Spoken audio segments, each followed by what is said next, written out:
గిగల్ moon. ఐక్యమత్యమే మహాబలం. అనగనగా ఒక అడవిలో 4 ఆవులు నివసిస్తూ ఉండేవి.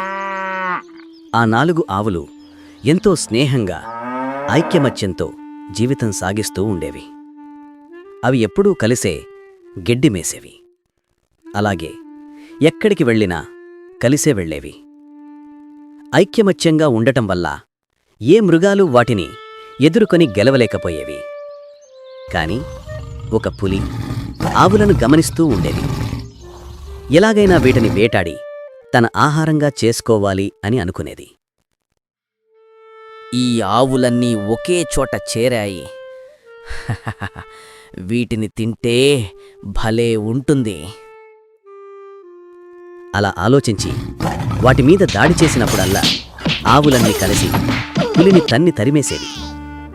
ఇలా కొంతకాలం తర్వాత ఒకరోజు ఆ ఆవుల మధ్య పెద్ద గొడవ మొదలైంది. నాతో మాట్లాడకు.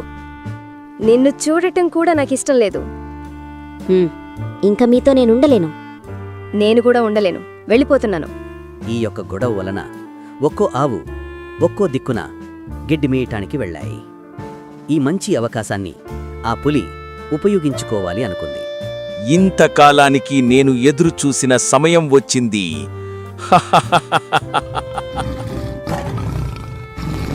ఆ తరువాత ఒక్కొక్క ఆవుపై దాడి చేసి చంపటం మొదలుపెట్టింది. విడిపోవటం వలన ఆ 4 ఆవులు ఎంతో దారుణంగా ఆ పులికి బలి అయిపోయాయి. ఐక్యమత్యమే మహాబలం. కలసి ఉంటే కలదు సుఖం. కలహల వల్ల కల్లోలం.